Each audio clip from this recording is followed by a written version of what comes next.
जब मूली का मौसम आ जाए तो सबसे ज़्यादा मज़ेदार जो रेसिपी लगती है वो मूली की ही लगती है। और इसकी भुजिया हम जिस अंदाज में भी पकाएं बड़ी ही मज़ेदार लगती है। आज मैं आपके लिए एक ऐसी रेसिपी लेकर आई हूँ मूली की, जो बहुत ही ज़बरदस्त बन के तैयार होगी। और घर में अगर आपके बच्चे भी हैं तो उन्हें भी ये रेसिपी बहुत पसंद आने वाली है। रेसिपी को स्टार्ट करते हैं।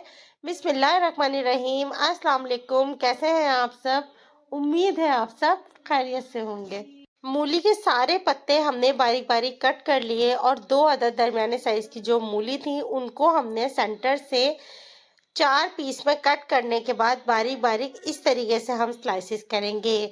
इस तरीके से आप कट करेंगे, आप देखिएगा आपकी ये मूली की भुजिया बनके कितनी ज़बरदस्त तैयार होगी।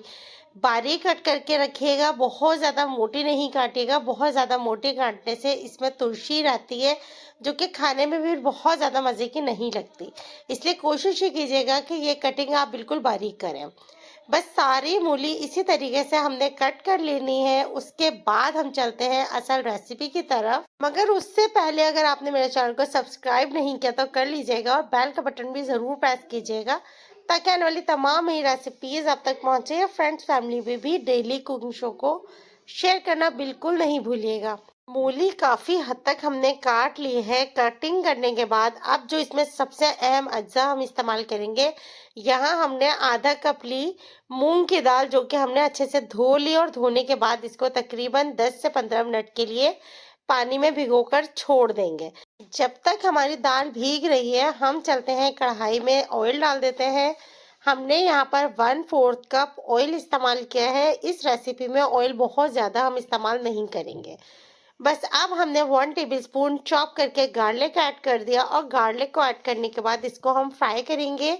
उस वक्त तक फ्राई करेंगे जब तक अच्छी से खुशबू ना आनी शुरू हो जाए। इसको डार्क बिल्कुल नहीं करेंगे, हल्का हल्का सा कलर चेंज होना शुरू होगा तो ही हम इसमें बाकी की चीज़ें ऐड करना शुरू कर देंगे। बाकी की चीज़ों में यह है कि हमने मूली धोने के बाद डायरेक्ट मूली इसमें ऐड कर दी और इसको फ्राई करना शुरू कर दिया। इसका अपना खुद का इतना ज़्यादा पानी होता है कि हमें एक्स्ट्रा पानी इसमें फ़िलहाल डालने की बिल्कुल ज़रूरत नहीं पड़ेगी।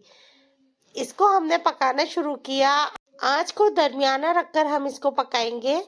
अब हमने क्या करना है कि इसमें बाकी के थोड़े बहुत मसाले हैं हम वो ऐड करेंगे। इसमें सबसे इम्पोर्टेंट बात ये होती है कि बहुत ज़्यादा मसाले इस्तेमाल नहीं होते। 1 टीस्पून रेड चिली पाउडर हमने यहाँ ऐड कर दिया और 1/4 टीस्पून हल्दी डाल दी और सॉल्ट ऐड करेंगे तकरीबन 1 टीस्पून। और साथ ही यहाँ 1 टीस्पून हम ज़ीरा डालेंगे, जो कि सफ़ेद ज़ीरा मैं यहाँ इस्तेमाल कर रही हूँ। इसके साथ ही अब हम इसको चलाना शुरू करते हैं। बाकी के कोई मसाला इसमें ऐड नहीं होगा। इसी से आप देख लीजिएगा इसका फ्लेवर और इसका जायका कितना ज़बरदस्त हो जाएगा। ये देखें, हल्की सी आंच लगने से क्या हुआ कि मूली जो थी काफ़ी हद तक श्रिंक हो गई और इसके पत्ते थे वो भी सॉफ्ट हो गए। हल्का हल्का पानी इसमें से आना शुरू हो गया। ये देखें, पानी भी आपको नज़र आ रहा होगा। मैंने होल कर दिया बीच में और जो दाल हमने तकरीबन 15 मिनट के लिए भिगो के रखी हुई थी हमने इसमें दाल ऐड कर दी।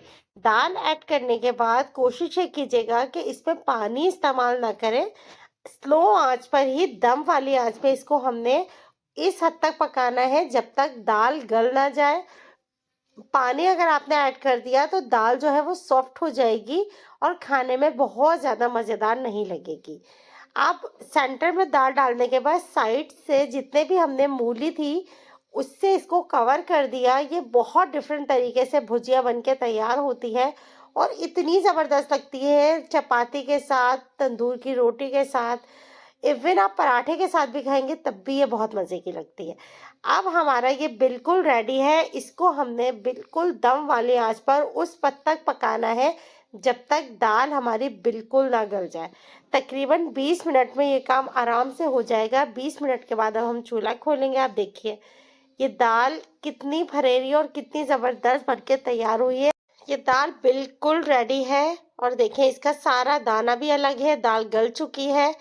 अब हम क्या करेंगे, सिर्फ 2 मिनट के लिए थोड़ी तेज़ आंच पे हम इसको भून लेंगे और उसके बाद अब हम सर्व करेंगे। रेसिपी पसंद आए तो ज़रूर लाइक कीजिएगा और कमेंट करके बताइएगा कि ये रेसिपी आपको कैसी लगी। कल किसी ज़बरदस्त रेसिपी के साथ, सर्दियों की रेसिपी के साथ मिलेंगे। अपना बहुत ज़्यादा ख्याल रखिएगा। बहुत आसान सी, बहुत सादा सी रेसिपीज़ होती हैं, सारी चीज़ें घर में मौजूद होती हैं। जो रूटीन में हम लोग चीज़ें बना रहे होते हैं, उससे थोड़ी डिफरेंट बनाकर तैयार कीजिए। मुझे उम्मीद है कि आपके घर वालों को ज़रूर चीज़ें पसंद आया करेंगी। एक तरह से चीज़ें खा खा के सब बोर हो जाते हैं, उन्हें थोड़ा डिफरेंट खाने को मिलेगा, तो घर वाले भी बड़े खुश हो जाएँगे। अब हम डिश आउट करते हैं। इसको पराठे के साथ, नाश्ते में भी अगर आप बना के खाएँगे, तब भी बहुत ज़बरदस्त लगती है। इंशाल्लाह कल किसी ज़बरदस्त रेसिपी में आपसे मुलाकात होगी। अपना ख़्याल रखिएगा। कल तक के लिए इजाज़त दीजिए। अल्लाह हाफ़िज़।